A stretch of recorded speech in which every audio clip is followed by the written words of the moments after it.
Good afternoon. Welcome into the First Alert FASTCAST into the Action 2 News newsroom. My name is Brittany Schmidt. I'll be taking you through some of the stories we are working on today. But first, what a beautiful day it is outside, and it's going to extend into this weekend with a little bit of rain chances, I'm told. But we'll check in with weather here in just a little bit. But I do want to start with a first update.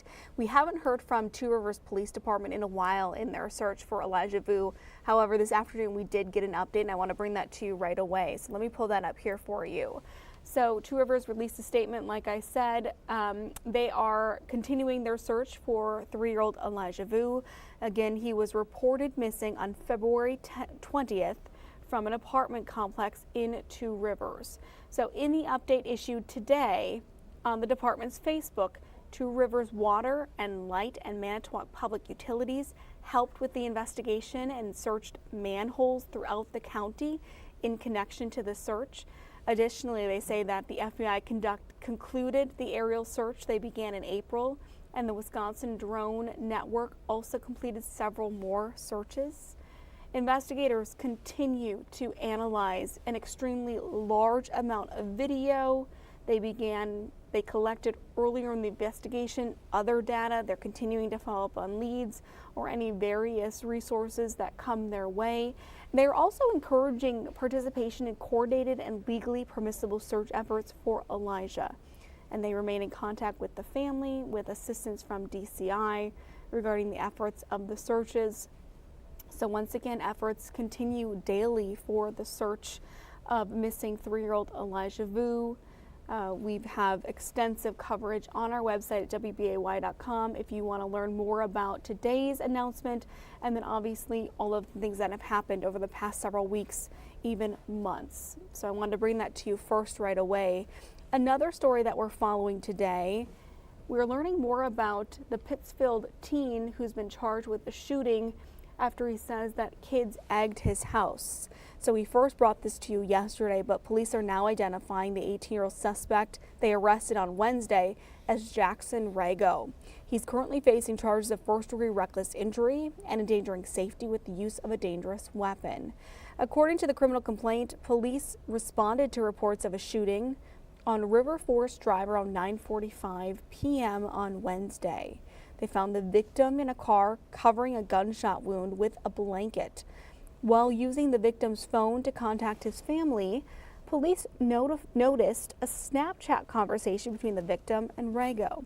The content of the messages led police to questioning and then the arrest of Rago.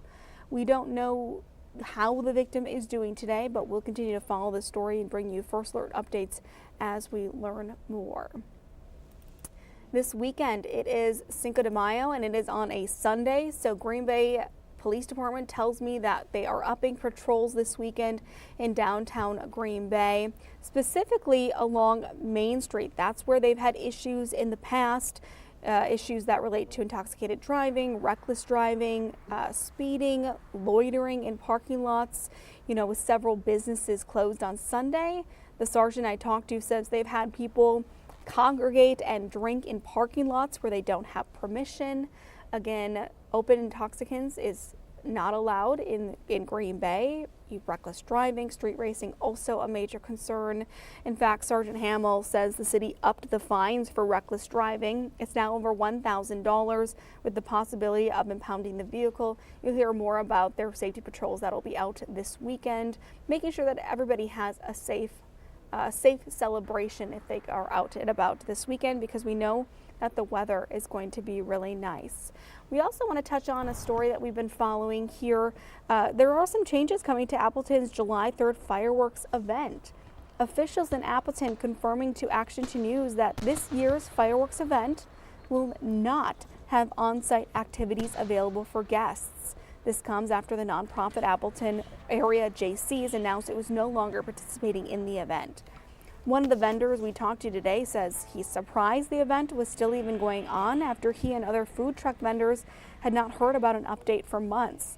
He says the fireworks show is one of the top 5 single-day events his food truck does, and he's concerned that there might be less attendance because of that change.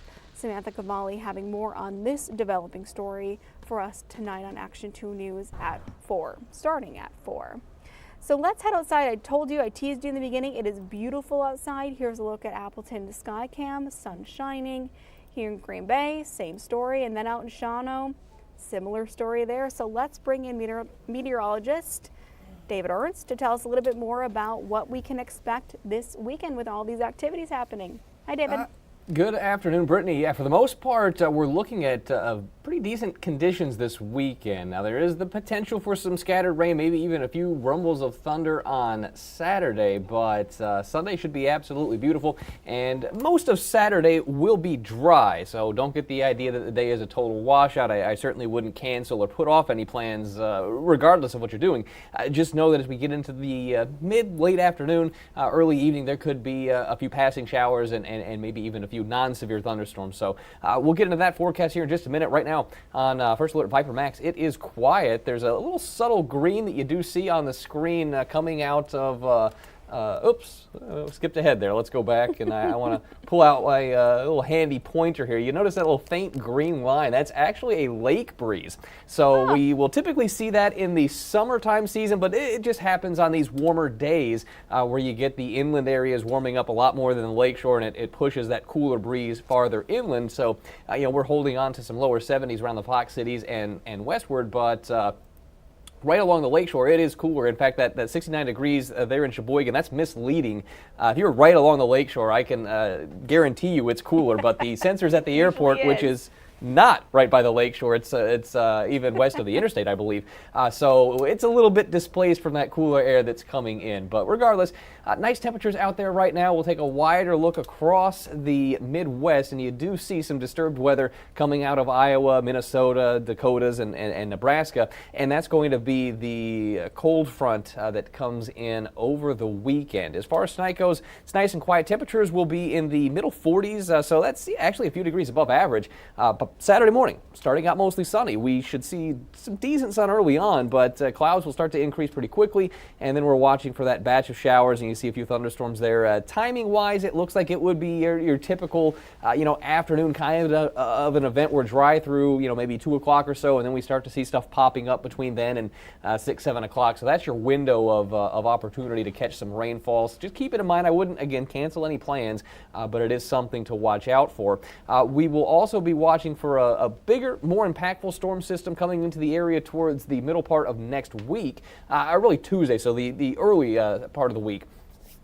This is Chief Meteorologist Steve Balon's forecast that I've got on the screen right here. Tuesday, probably a bit cloudier than you might think just by the icon indicated there. I would say that's our best opportunity for rainfall is going to be initially as everything comes in on Tuesday, and then Wednesday and Thursday next week we're kind of dealing with some hit and miss type showers. Still not good agreement with longer range computer guidance on exactly how that system exits the area.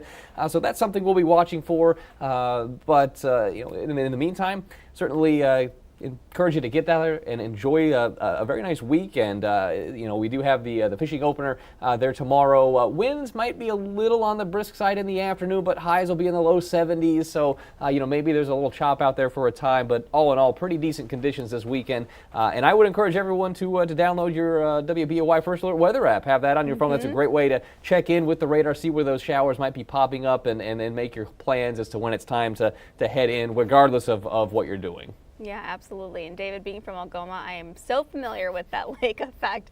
When we'd come to like Green Bay to go shopping or whatever, it was kind of a game. You'd watch the temperature in the car as you're driving back home.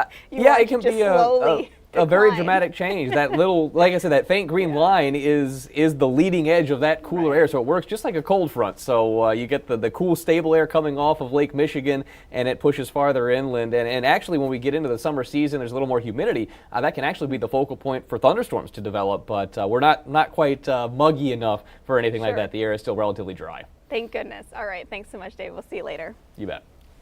All right, some of the other stories that we are working on today, let me bring those up for you so you can follow along.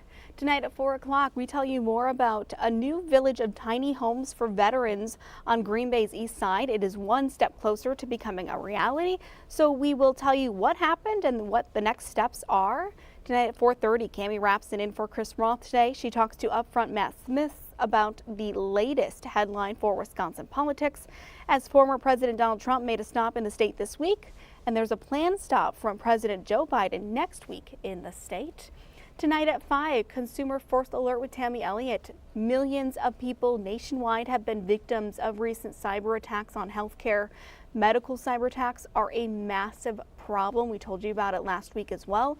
It is the most targeted industry as we continue to alert you to local data breaches. You're asking us, what should I do? So Tammy Elliott has an important Consumer First Alert and advice from identity theft experts. So that's coming up tonight at 5. And then at 6, we talk about the inland fishing season that begins this weekend that David Ernst kind of talked about. We'll preview the opener, talking to some fishermen excited to get out on the water tomorrow. So we'll have all of that coming up here tonight on Action 2 News. Thanks so much for joining us for this First Alert FASTCast this afternoon. We want you to get outside, enjoy the beautiful weather, watch out for some of those that rain this weekend that David talked about. Make sure you get our First Alert weather app to help you kind of plan your weekend. But we'll see you next week for some more FASTCasts. Have a good one.